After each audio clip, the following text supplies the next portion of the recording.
আমরা এখানে আছি যাতে আমাদের আপত্তি থাকলে জনস্বার্থের বিষয়ে আমরা কথা বলতে পারি। সেই কথা বলার সুযোগ যদি না দেওয়া হয়, এই বিলটি যেভাবে দিনে দুপুরে একটা ছল চাতুরি করে একটা জোচ্চুরির মাধ্যমে এই বিলটি সংশোধনী সভা পাস করে নেওয়া হলো। মাননীয় স্পিকার, এটা আমরা প্রতিবাদ জানাচ্ছি। আমরা যে বর্তমান সরকারের প্রবণতা দেখছি বাংলাদেশের সকল প্রতিষ্ঠানকে দলীয়করণ করা, সেটারই একটা ধারাবাহিকতা। মাননীয় স্পিকার, আমরা দেখেছি বাংলাদেশ ব্যাংককে দলীয়করণ করা হয়েছে, স্থানীয় সরকার প্রতিষ্ঠানগুলোকে দলীয়করণ করা হচ্ছে, এমনকি ক্রিকেট বোর্ড, সেখানেও মাননীয় স্পিকার দলীয়করণ, পরিবারকরণ সবকিছু করা হয়ে গেছে। আমাদের মাননীয় মন্ত্রীদের সন্তানরা সেই ক্রিকেট বোর্ডের সদস্য হয়ে গেছে। এখন আমাদের জুলাই গণঅভ্যুত্থান জাদুঘর, সেইখানে মাননীয় মন্ত্রীকে কেন সভাপতি হতে হবে? সেটা তো মন্ত্রণালয়ের অধীনে একটি প্রতিষ্ঠান। সরকারের নজিরবিহীন যেভাবে দলীয়করণ চলতেছেন প্রতিষ্ঠানগুলোকে, আমাদের দেশে প্রতিষ্ঠানগুলো এই কারণেই দাঁড়ায় না, কারণ সরকার, তার দল, তার গুন্ডা বাহিনী, রাজনীতিবিদ সবকিছুকে তার নিয়ন্ত্রণে কেন থাকতে হবে? মাননীয় স্পিকার, আপনাকে ধন্যবাদ। বিরতির আগে জাতীয় সংসদে আপনার সভাপতিত্বেই একটি বিল সংশোধনী সহ পাশ হয়ে গেল, জুলাই গণঅভ্যুত্থান স্মৃতি জাদুঘর বিল 2026।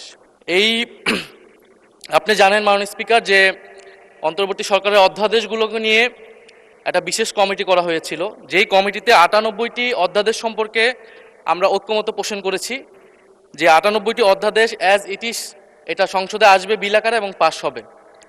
বাকিগুলোতে কিছুটাতে নোট অফ ডিসেন্ট সংশোধনী আছে, সেটা নিয়ে আলোচনা হবে।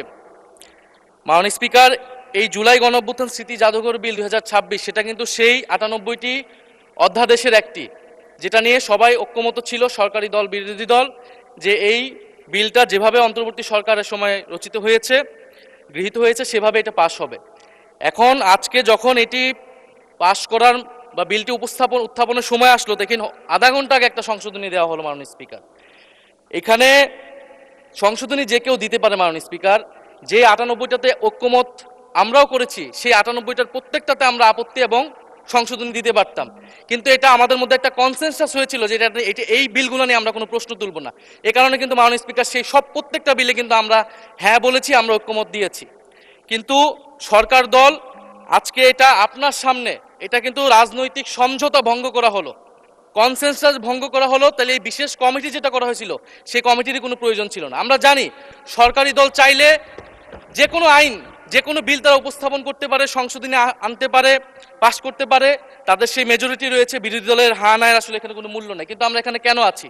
আমরা এখানে আছি যাতে আমাদের আপত্তি থাকলে জনস্বার্থের বিষয়ে আমরা কথা বলতে পারি। সেই কথা বলার সুযোগ যদি না দেওয়া হয়, এই বিলটি যেভাবে দিনে দুপুরে একটা ছল চাতুরি করে একটা জোচ্চুরির মাধ্যমে এই বিলটি সংশোধনী সভা পাস করে নেওয়া হলো। মাননীয় স্পিকার, এটা আমরা প্রতিবাদ জানাচ্ছি। এবং যেই সংশোধনী, স্পেসিফিক সংশোধনী নিয়ে যদি আমি একটু বলি 2 মিনিট, যেখানে 2টি সংশোধনী, বিশেষ সংশোধনী এনেছেন একজন মাননীয় সংসদ সদস্য, যেখানে তিনি প্রস্তাব করেছেন যে সংস্কৃতি বিষয়ক মন্ত্রণালয়ের দায়িত্বে নিয়োজিত মন্ত্রী বা প্রতিমন্ত্রী এই জাদুঘরের যে পরিচালনা পর্ষদের সভাপতি হবেন।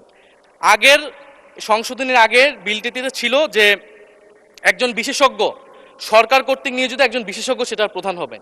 এখানে কিন্তু সরকারই নিয়োগ দিবেন, কিন্তু সংস্কৃতি মন্ত্রণালয়ের অধীনে অনেকগুলো প্রতিষ্ঠান আছে, শিল্পকলা আছে, নজরুল একাডেমি আছে, বাংলা একাডেমি আছে, জাতীয় জাদুঘর আছে।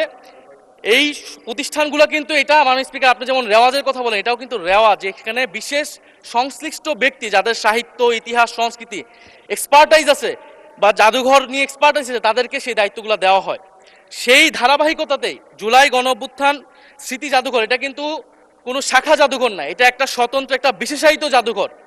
যেই জাদুঘরের গঠিত হওয়ার সময় সকল পক্ষের মতামত নেওয়া হয়েছে, যেই জাদুঘরের স্মৃতি কথাতেও সকল পক্ষের, পুরা আমাদের শুধু গণ অভ্যুত্থানের নয়, আমাদের গত 16 বছরের ফ্যাসিবাদ লড়াইয়ের স্মৃতিগুলো নেওয়া হয়েছে, সবকিছুই সেখানে আছে। কিন্তু এখন যদি মন্ত্রীকে সেখানে বসানো হয়, প্রথমত এটা রেওয়াজ ভঙ্গ করা হয়, দ্বিতীয়ত এটা যে আমরা যেই বর্তমান সরকারের প্রবণতা দেখছি বাংলাদেশের সকল প্রতিষ্ঠানকে দলীয়করণ করা, সেটারই একটা ধারাবাহিকতা। মাননীয় স্পিকার, আমরা দেখেছি বাংলাদেশ ব্যাংককে দলীয়করণ করা হয়েছে, স্থানীয় সরকার প্রতিষ্ঠানগুলোকে দলীয়করণ করা হচ্ছে, এমনকি ক্রিকেট বোর্ড, সেখানেও মাননীয় স্পিকার দলীয়করণ, পরিবারকরণ সবকিছু করা হয়ে গেছে। আমাদের মাননীয় মন্ত্রীদের সন্তানরা সেই ক্রিকেট বোর্ডের সদস্য হয়ে গেছে। এখন আমাদের জুলাই গণঅভ্যুত্থান জাদুঘর, সেইখানে মাননীয় মন্ত্রীকে কেন সভাপতি হতে হবে?